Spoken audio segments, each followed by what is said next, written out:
This is an honor, and I want to thank the people behind me because they have done an incredible job under very adverse conditions, I have to say. And they're very special people, very special. Congratulations to Paul. He gave a speech last week, which was incredible. I mean, they endorsed me, so I have to think it was incredible. So thank you all very much. It's a great group of people. They love our country. Before we begin, I want to address the unconstitutional decision issued today by a radical judge appointed by Biden, and it just came down in Virginia, illegally allowing non-citizens to vote in our elections. In fact, a poll came out, 87% of the people disagree, so that's pretty good amount, isn't it, Ted, huh? The outrageous decision goes against the very bedrock of our democracy, and thankfully, Virginia Governor Glenn Youngkin, who's doing a terrific job, is working hard to fix this problem. They found thousands of illegal votes, and the judge said, you didn't do it in a timely fashion. They did it a long time ago. As legal scholar Andy McCarthy just said, and very correctly, how can non-citizens be allowed on the voter rolls if their voting is a federal crime? Constitutional law professor Jonathan Turley, two great guys, by the way, also notes that it is a crime to be a non-citizen voter. Removing illegal voters off the voting roll should be a big priority for this country, and yet instead we're scorned by a judge. This is blatantly un-American, and it's election interference, and Kamala Harris is behind it very much. And so I just wanted to bring that to your attention. And obviously, I mean, it's up to the governor of Virginia, Glenn Youngkin, but I assume they're going to be appealing it. I think he's going to.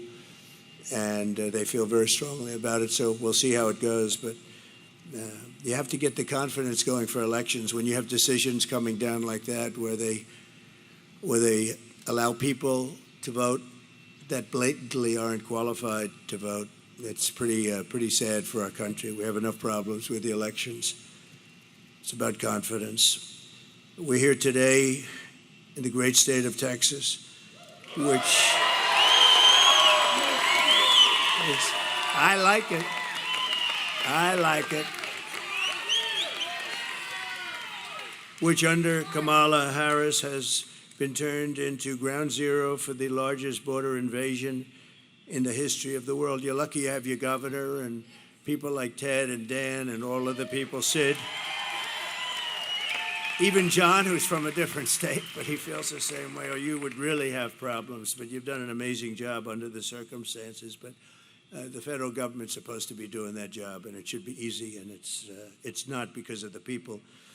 But over the past 4 years, this state has become Kamala's staging ground to import her army of migrant gangs and illegal alien criminals into every state in America, and every state's a border state. You've heard that, it's true.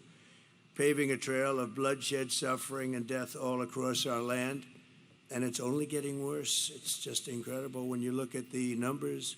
21 million people at least during this 3.5-year period, and many of them, as you know, are murderers, drug dealers, people from jails. They're letting their people out of jails and bringing them right into our country. We're like a dumping ground. What Kamala Harris has done on our border is cruel, it's vile, and it's absolutely heartless. Her policy of importing migrant gangs is a crime against our country. It's actually a crime against humanity, and her abolition of our border should disqualify her for even running. I mean, I don't know how you can run for the president of the United States and allow people to pour into our country. And we're talking about seriously criminal people, many of these people, and they come from all over the world. It's not just South America. They're coming in from Africa. They're coming in from the Middle East. The Congo, that's a hot place right now. A lot of people coming in from prisons in the Congo. They're coming into our country. It's not even believable, actually, when you think, you're standing up here, you're saying this stuff, John Barrasso, but you're saying this, and you say to yourself, is it even believable? It's sort of like, actually in a smaller way, but still very important, men playing in women's sports. Who would want that? But, 10 years ago, 10 years ago, you would never say that, and then you have the transgender operations all over the place, and you're saying this, and you have parental guidance, and we want our child to be parentally guided, and you have to make apologies for the fact that they're not, but they're going to be, and we're going to bring that back. We want our parents. But you know, if you go back 10 years or 15 years ago, if you ever made a speech like that, they'd say, this guy's crazy. What is he talking about? Those things would never happen, and they didn't happen until a certain time ago with the radical left. No person who is responsible for so much bloodshed on our own soil can ever be allowed to become president of the United States. And I think she's coming here today. She doesn't want to go to a swing state because she's losing so badly in those states. So she decided to come to Texas, and I'm sure she'll be treated very nicely. Today, she picked the wrong place. I think she picked the wrong place. What do I know about politics? I haven't done it that long, actually. But today, Kamala is here in Texas to rub shoulders with woke celebrities. Isn't that exciting? But she's not going to meet with any of the victims of migrant crime while she's here. We have many of them right here, the families. We have many of them. And they're incredible people, what they've gone through, the hell that they've gone through, and will continue to go through, unfortunately. She'll not speak to the grieving mothers from whom she has stolen the brightest light in their lives. She was in charge of this border, and she doesn't like being called border czar anymore. She didn't mind it almost 4 years ago, but now she doesn't like it. But you don't need that term. She was in charge of the border. She never came here, and she never made one call to these people behind me or anybody in the group. Not one call. She's in charge. She deals with Border Patrol. She hasn't made, Paul, not one call in 4 years. So we're joined today by a Texas mom, Alexis Nungary from Houston, a great woman. This past June, thank you. Great one. Where is Alexis? Where is she? Come up here, Alexis. Come up here. So this past June, Alexis's 12-year-old daughter, her precious angel, as you say, Jocelyn, we all called her that. We feel we know Jocelyn, and she's had a big impact, Alexis. You know that, right? She's had a big impact. Walked to a nearby convenience store. Jocelyn was kidnapped, tied up, assaulted, and I'm not going any further than that. I'm standing with the mother, and horrible things happened to her, to that young, beautiful girl. And the animals arrested for Jocelyn's barbaric murder are 2 illegal aliens believed to be members of the savage Venezuelan prison gang known as Tren de Aragua. And they're all over the place now. They're all over our country. They were in Aurora, but Aurora is now the least of it. They've taken over buildings in Aurora. The government, a radical left Democrat, weak person, doesn't know quite what to do. He's always got a big mouth when he talks about other things, but he has no idea what to do. And they have weapons of military grade. You say, how did they get those weapons? These monsters were in Border Patrol custody, but under a program Kamala Harris created to abolish detention for fighting-aged men, whatever that means, and give them free and automatic entry into the United States. The killers were released into our country, and Alexis, we cannot begin to imagine your pain. And if you'd like to say a few words, would you like to? Would you? Thank you. Thank you, darling.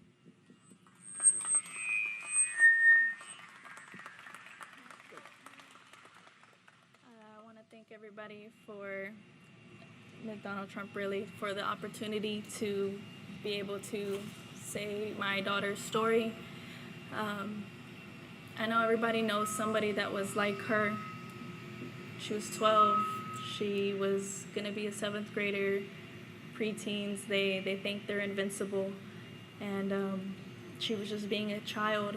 And due to the Biden-Harris policies we have here are why she's not here anymore. She was taken from her vulnerability, and they made her a target and ran with that.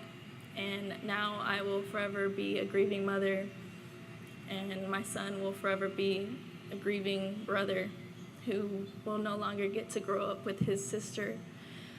Kamala Harris has never reached out to me, just even as a human, to give her condolences as a humane person running this country. I think it's very sad that she can't even just give me an open apology, sincere apology. She's attempted to apologize to me just days before this election, and I find it very inconvenient and a convenience for her. I appreciate everything Donald Trump, Senator Ted Cruz has done for me. They've been a tremendous amount of help for me and my family during this incredibly hard journey for me. I want to thank everybody for listening to my words. Thank you.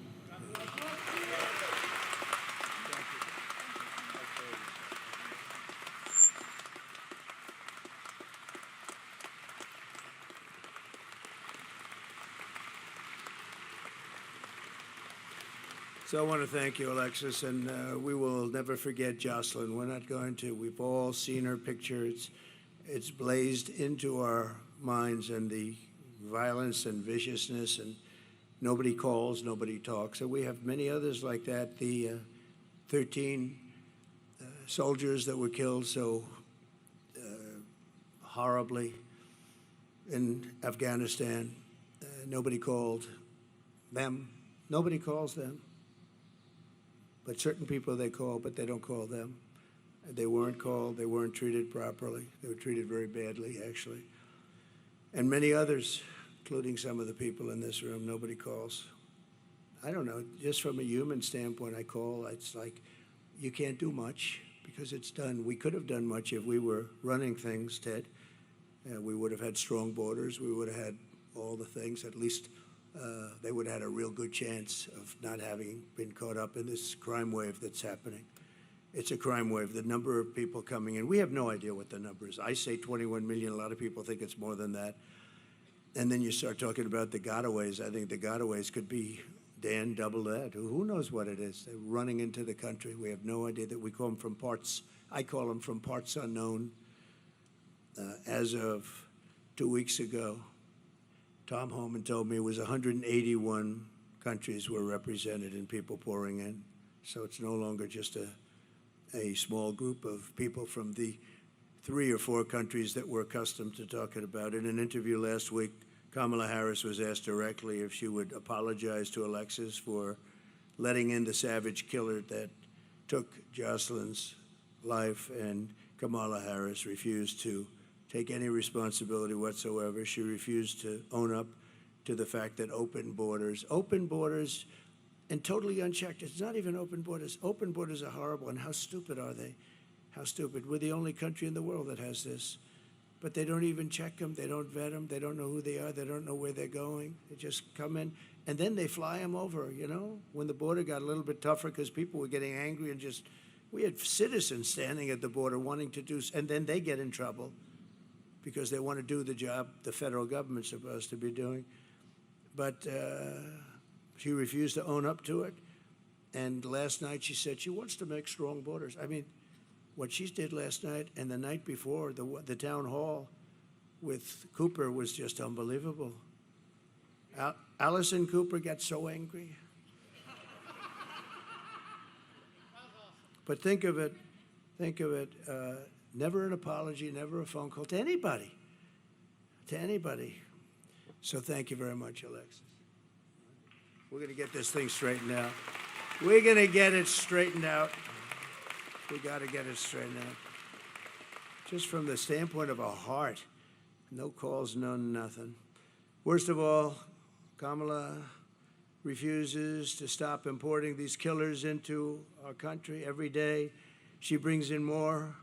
She's got no remorse at all for the innocent blood that's on her hands, and the blood is on her hands, and Biden too, but Biden doesn't know where the hell he is, so what difference? I just saw him. He's making a speech somewhere, and he screwed it up pretty badly. But he's got his glasses, the whole deal, you know, standing outside, wind blowing. He doesn't look great for us. He doesn't look, that's not what we want. That's not what we want. President Xi used to look at him and still does, I guess, right? But he used to he just said, oh, this makes me so happy, he says. And Putin and the whole group, Kim Jong-un, they're tough guys out there. They're tough and they're smart and they're streetwise and they're at the top of their game. And we don't have that. That's very nice. Thank you. What a good line that is. That she said, that's why we have you. Thank you very much. Wow. Do you know that woman? You know that one? That's very good. Thank you. It's very nice. Thank you very much. 2 days ago, she said she could not think of any mistakes that she's made. She was asked a question. Can you think of anything that you would do different? Can you think of any mistakes that you've made? Now, actually, she couldn't think of it. It's about as good. She could say, I would have strengthened the border, I would have lowered taxes, there are about 500 answers she could give, and you're out of that question, right? She couldn't think of a thing. You know, the worst of all, though, really is 325,000 young children are possibly dead, but many of them are dead, but they're sex slaves, or at a minimum, they're missing. They'll never see their parents again, most likely. We'll do everything we can when we come back. I don't know, it's very far down the line. We're going to do everything we can to get them. But think of what that number represents, Dan. 325,000, and the fake news media doesn't even talk about it. If that were a Republican instead, it would be the biggest scandal in history. It would be the equivalent of nothing else. And they don't even talk about it. They cannot talk about 325,000 for you people are missing. Think of that, are missing, and probably will never be seen again, most of them. But we're going to do the best we can. It's a tough assignment. But most of them, they're probably dead. Under Border Czar Harris, there are 13,099 illegal aliens convicted of murder that were released from jails and prisons and penitentiaries, and they were set loose into the United States of America. We're like a garbage can. We're like a garbage can. First time I said it was last night. Gave a speech in Las Vegas. 29,000 people. It was an arena. We set the arena record. That was a big deal arena, too. We set the record, but it was an amazing crowd. The first time I ever said it, I don't know, it just came out, garbage can. We're like a garbage can for the rest of the world to dump the people that they don't want. Do you know what they say from that? Their mental institutions are being emptied out. Their jails and prisons are being emptied out. And their gangs and their drug dealers and everybody's being taken off the streets. And Venezuelan crime is down 72%. Can you believe it? Well, that's because they don't, the criminals are being put here. If we don't win this election, we're going to go to Venezuela next year, Ted, and we're going to celebrate there because it's going to be much safer than our country, okay? Is that a deal? We'll all go together. No, it's just so bad. Well, I have to tell you, I'm not supposed to say it, but we are winning by a lot, actually.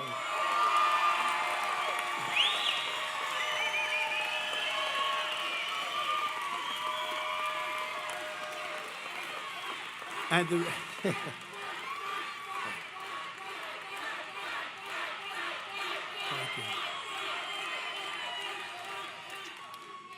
the reason is we want them to keep voting because we have to go, these used to take one day.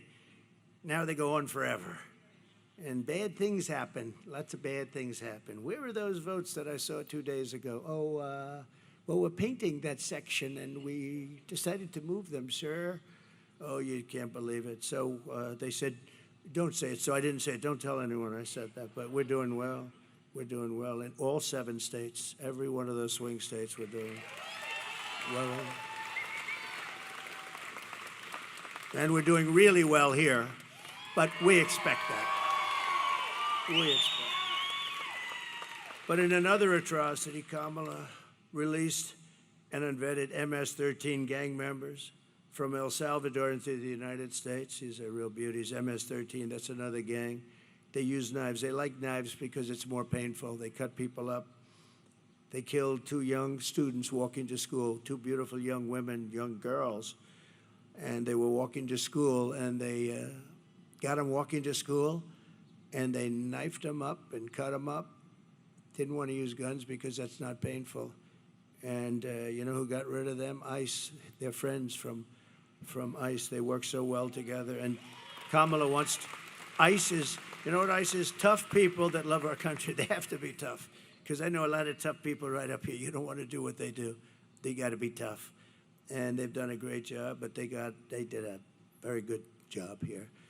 But the animal that went on to attack and tie up a 20-year-old autistic woman in Maryland before, raping her and then strangled her to death very violently in front of numerous people, and actually put it on tape.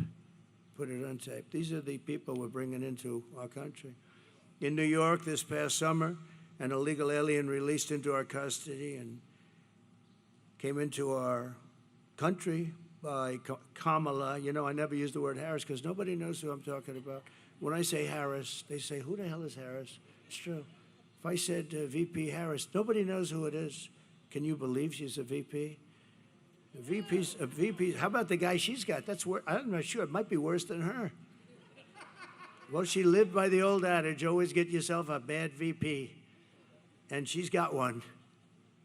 We were very happy when we heard that choice, but we didn't know he was as bad as he did. He's a disaster. But Kamala approached two 13-year-old children with, think of this, these people that she let in with machetes, knives, guns, in broad daylight, forced them into the woods, tied them up together, their wrists, everything, raped the young girl, park, filmed the entire thing, put it on camera, put it out for everybody to see, badly injured this person and somebody with her too, but really badly. In Georgia this year, and you know this, everybody knows this, except Biden, he didn't know how to pronounce her name after pressure because he didn't talk about it either, Alexis. He refused to talk about it. Then he was actually forced to because it got so crazy. But in Georgia this year, an illegal alien criminal with ties to Trinidad, Aragua, kidnapped, assaulted, and murdered a brilliant young nursing student, Laken Riley, you remember? Laken Riley, who was a beautiful, I got to meet the parents a couple of times. They're incredible, but they're like devastated. You know, you can't really say, oh, well, everything will be, it's not going to be okay. It's not good. It's just, you can't really, there's nothing you can say, really. A lot of times they say, like to Alexis, what can I say? The only thing we can do is do something about it so it doesn't happen again, you know, and that's all we can do. But she murdered her while she was out on a run. She wanted to keep herself in good shape, and they got her. Her killer was yet another monster released into America through this open border policy of Kamala and her group of radical left idiots. Under the Trump administration, we will end this migrant invasion and we will deport every last criminal alien, targeting our daughters and our children, our families, other people's families. They're going to be gone. They're going to be gone fast. Some are so violent, you know, we can't let them go. We can't send them in because they'll come back. But we have some pretty strong policies that we're putting into place immediately on January 20th. We're honored to be joined by many of the incredible Border Patrol agents and law enforcement heroes who will help us restore safety to America. And I'd like to invite a very special person. He made such a good speech last night. They endorsed me. And this gentleman made a very good speech. I said, you know, I'm going to have to go back and start practicing. Ted, you and I are going to have to practice a little bit. But Paul Perez just assumed the big power position from Brandon, who was a fantastic guy. He's still involved in so many ways, but they endorsed me, something they're not really probably even supposed to do. I won't get into that.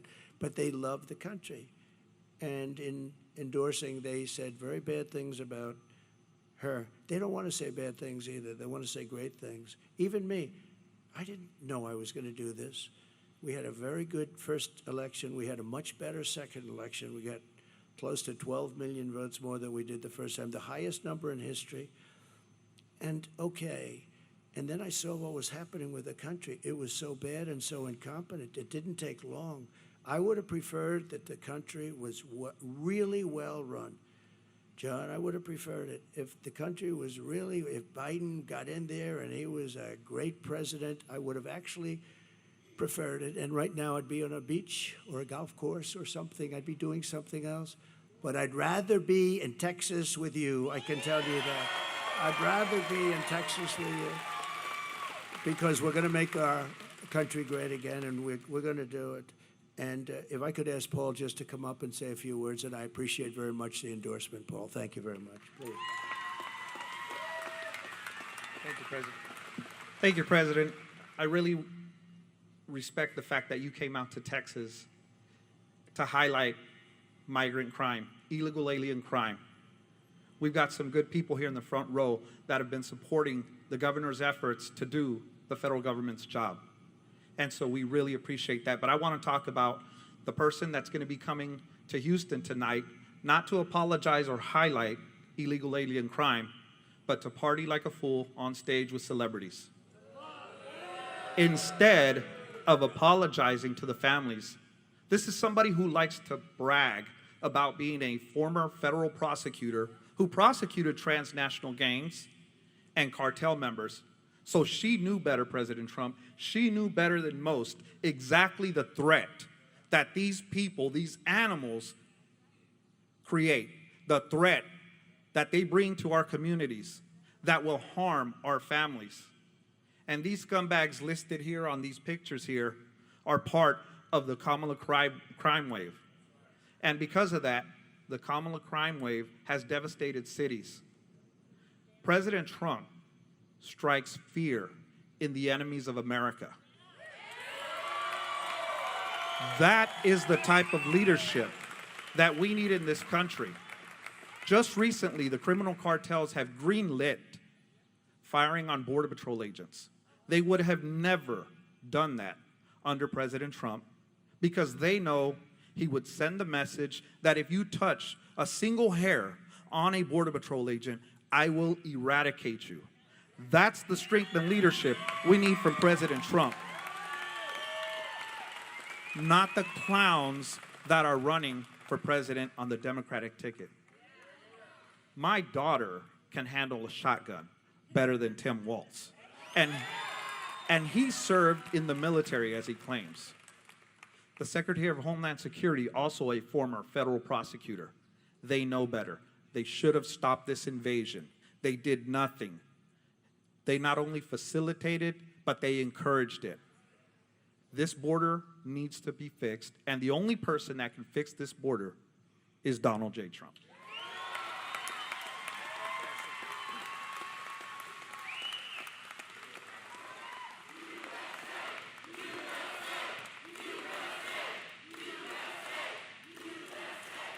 Thank you very much. Paul, thank you very much. Boy, it's you can't say it better.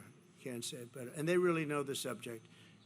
If they thought somebody was slightly better, that's what they want. They just want it fixed. And their job's a lot easier just to let everybody pour through. It's a tough job when you do it right, but that's what they want. They love the country. This is just a great group. I've gotten to know them so well over the years. I did call them a lot. And we had the safest border. We put down my all-time favorite chart. Without that chart, I wouldn't be standing here, Dan.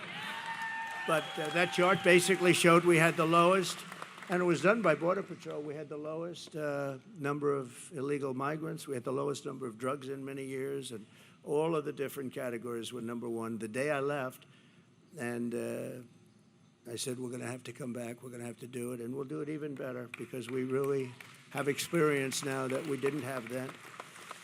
I want to thank the Guillen family. The Guillen family is here. They are incredible, incredible, brave, and beautiful family. They lost their daughter and sister, and she's up in heaven looking down, very proud of you, and very proud of the stance that you took. A very vicious group of people, just liars, you know, and a magazine that's a failing magazine run by a guy named Goldberg came out with a story, bad story about me, that I had told them I was going to do something and all this. And they were so incensed that they said, we can't let them say that about what took place with the daughter. I was going to help them if they didn't get the military funding. I was going to fund it myself. I told them that, but they were able to get the funding. And I guess they came out with a story that, what's it called, the Atlantic magazine, Atlantic. This is a really bad, they were the ones that made up the story about me saying bad things about the soldiers. The beautiful thing is that these people were willing to come out and say it didn't happen that way. This man was, I had them into the White House, and they were all, they didn't have to do this. They could have sat back, and your daughter is so proud of you, I'm telling you. They didn't have to do that. I didn't, I have these people saying all this bad stuff. Then all of a sudden, the family that they're talking about comes out of nowhere and says, President Trump was perfect. What he did was so great. He got us the money. And I did say, if we couldn't get you the money for the funeral, I was going to pay it.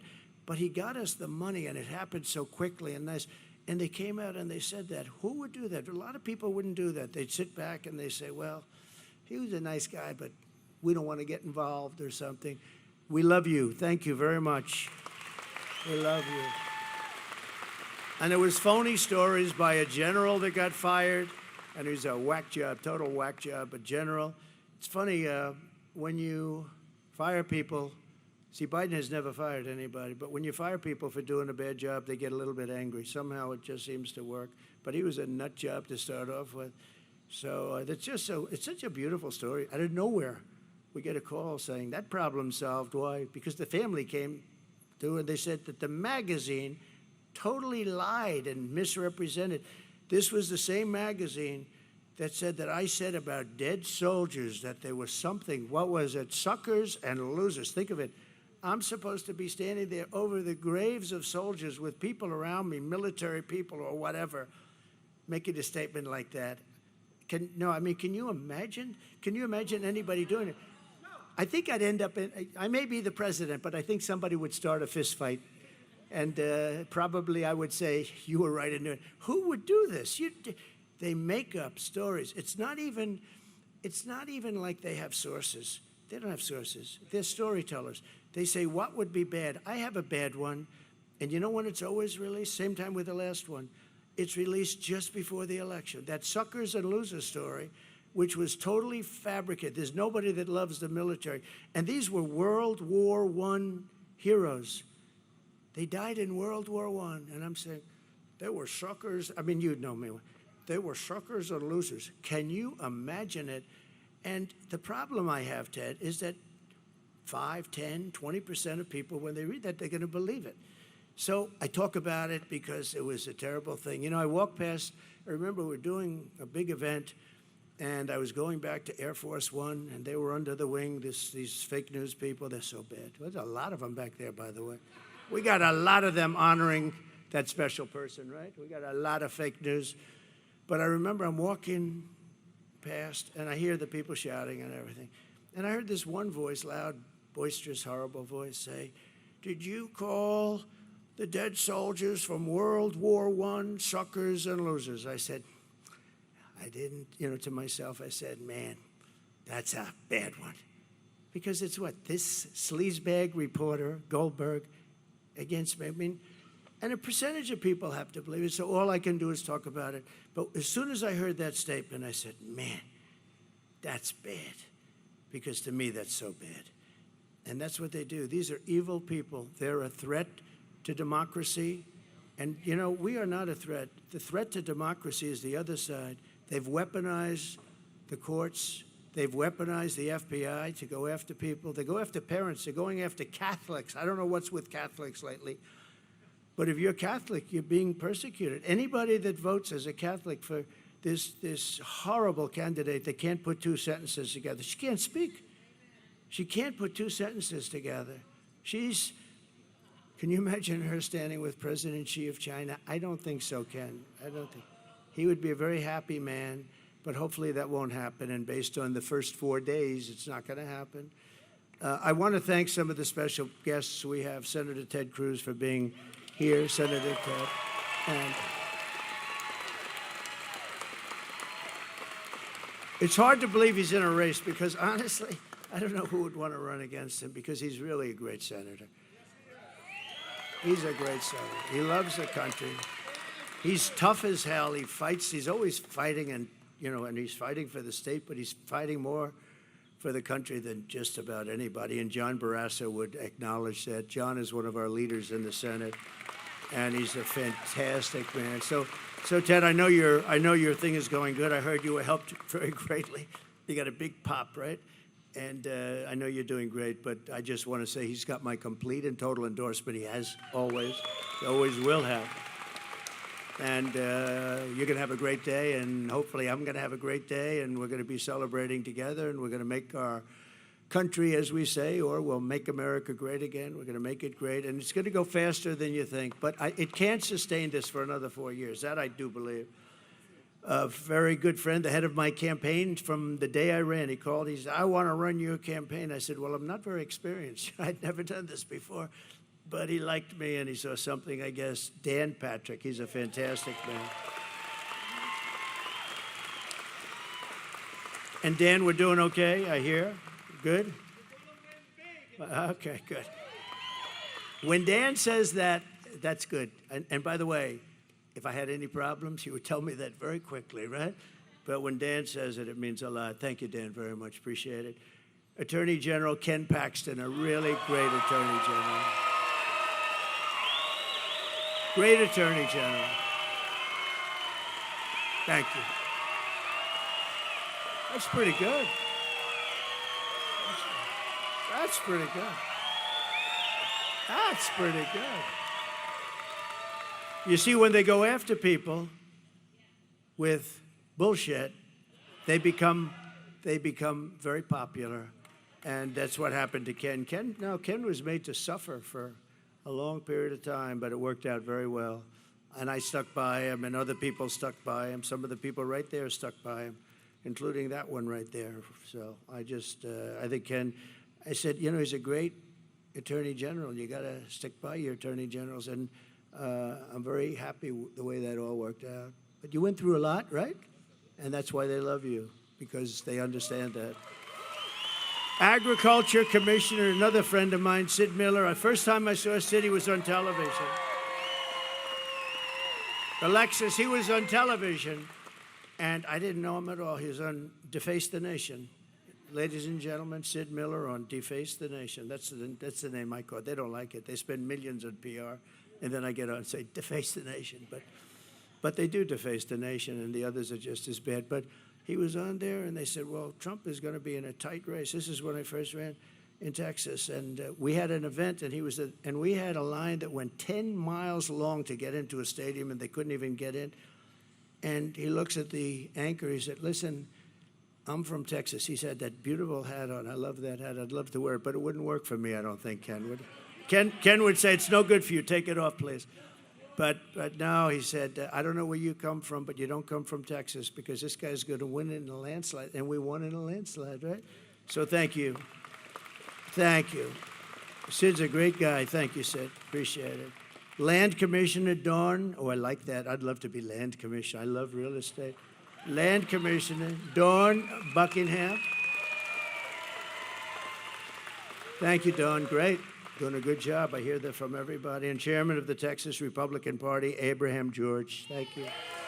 Thank you very much. Thank you. Good job. So just in closing, thank you, Abraham. Great job. Immediately upon taking the oath of office, I will launch the largest deportation program in American history. We will put, and I don't like saying that, the record is Dwight Eisenhower, who was essentially a moderate, good president. General Eisenhower, good president, good general, probably a very good general, right? Better than he gets credit. He never got credit for a lot of things. He built the interstate system, actually. He should get a lot of credit. But he was a very good president. But he was a moderate guy. But he has the record for deportation because he could not stand people pouring into the country. And I think we'll break that record. Not that I want to break it, but we have no choice. We have to get all of these criminals, these murderers and drug dealers and everything. We're getting them out. And we'll put these vicious and bloodthirsty criminals in jail or kick them the hell out of our country, and we'll get them out. Ideally, we want to get them out because we don't want to have to pay for their room and board for the next 50 years, right? To expedite removals of the Trinidad Aragua group and the MS-13 other savage gangs, I'll invoke the Alien Enemies Act of 1798. Did you know that? I had to go back that far. We couldn't find anything because modern day politicians, even sort of old time, nobody had the courage of these original people. So we had to go back to 1798, and it gives you the power to target and dismantle every migrant criminal network operating on American soil, and you can get them out, and there's no problem. And at least you can't say that it hasn't been around for a while. That's something, right? And if they come back into our country, it's an automatic 10 years in jail with no possibility for parole. So, you know, because a lot of people, what happened, and it happened with Eisenhower, you'd take them out, they'd come back in, they kept coming in. So he kept bringing them further away. At some point, they didn't come back. But I'm going to do it differently. It's a 10-year system of you're in prison for 10 years with no parole. And I'm hereby calling for the death penalty for any migrant that kills an American citizen or a law enforcement officer.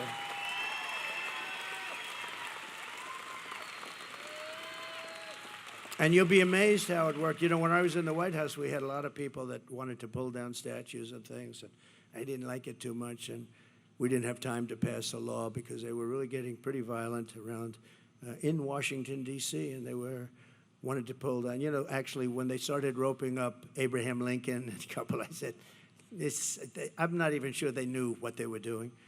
But we found a law that was in the early 1900s, very tough law, that if you so much as touch in violation of anybody's word, if you so much as touch a monument or a statue, you get 10 years in jail. And I had a news conference, and the town was flooded. We had a news conference. They had actually a rope around Andrew Jackson's head, the beautiful statue. And I said, we're going to go fast. And I went out, I did it. And it was a beautiful sight. The second I announced, 10 years in jail, no probation, nothing. And as soon as I said it, everybody just sort of walked. I could see them walking. I don't want to use the term I used last night. A certain part of their body, I watched the back. I saw thousands of them, and I said, what a beautiful sight. They just left. And that was the end. We had no more problem until about 2 months ago, in D.C., where they became very violent. They were fighting with police. They were putting spray paint on our beautiful, on the lions, the beautiful lions. And, you know, they're sandstone, and that's a very porous stone. You'll see that spray paint for many years to come, like hundreds of years. You can't really get it out. It goes deep into the stone. And to the best of my knowledge, nothing happened to them, did they? They were beating up cops, or the cops were beating them up, but they were fighting. They were fighting our police, our great police. We're going to take care of our police, too, by the way. They're going to stop the lawlessness. And I'm going to end all migrant flights immediately. You know, there's still flying flights coming in with 450,000 people over a fairly short. 450,000, that's a lot of flights. And I'm going to outlaw immediately, and we're going to ask you guys to help on that, but we're going to outlaw immediately sanctuary cities. They're sanctuaries for criminals, and we're going to end catch and release once and for all. And Kamala Harris, she started this nightmare, open border, no common sense. We're the party of common sense. There's no common sense to an open border, and I will stop this nightmare immediately. November 5th, 2024 will be Liberation Day in America. So I want to thank everybody for being here. And Alexis, I want to thank you, darling. And your daughter, very proud of you right now, I can tell you. Very proud. This unbelievable family back there, thank you very much. We won't forget it. We're going to meet in the White House. We get there, I told them we're going to have lunch in the White House. All right? And that goes for you. Are we allowed to bring Alexis? Can we do that? They said yes, okay? So we're going to do that in honor of your beautiful Jocelyn, okay? Thank you. Thank you very much, everybody. We greatly appreciate it. Thank you, guys. Thank you, Ted. Thank you, everybody.